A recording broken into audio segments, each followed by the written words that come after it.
അമ്പിളി കഴിക്കണേ, കഴിച്ചിട്ട് നമുക്ക് പോയേ ചക്ക ഇടാം. ചക്കയെ വേവിച്ച് ചമ്മന്തിയും ചക്കയും ഇന്നത്തെ ഉച്ചയൂണ് കുശാല്.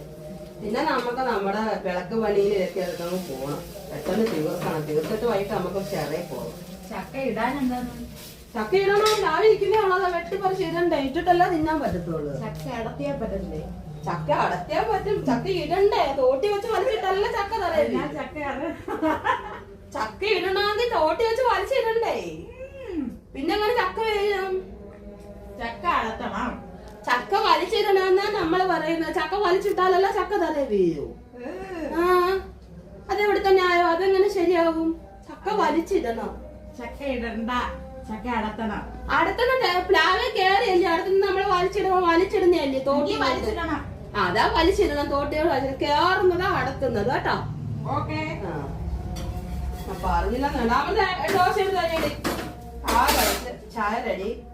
അപ്പൊ രാവിലത്തെ ചായയും ഇന്നലത്തെ സ്റ്റൂവും ഒന്നൊന്നര ദിവസം പഴക്കമുള്ള സ്റ്റൂവും 2 ദോശയും 2 ദിവസം റെഡിമെയ്ഡ് എല്ലാം കൂടി അങ്ങ് കഴിക്കുക. കഴിച്ചിട്ട് അതിൽ വയറിളവി കിടക്കുക. എനിക്കത്രേ ഉള്ളൂ പറയാൻ.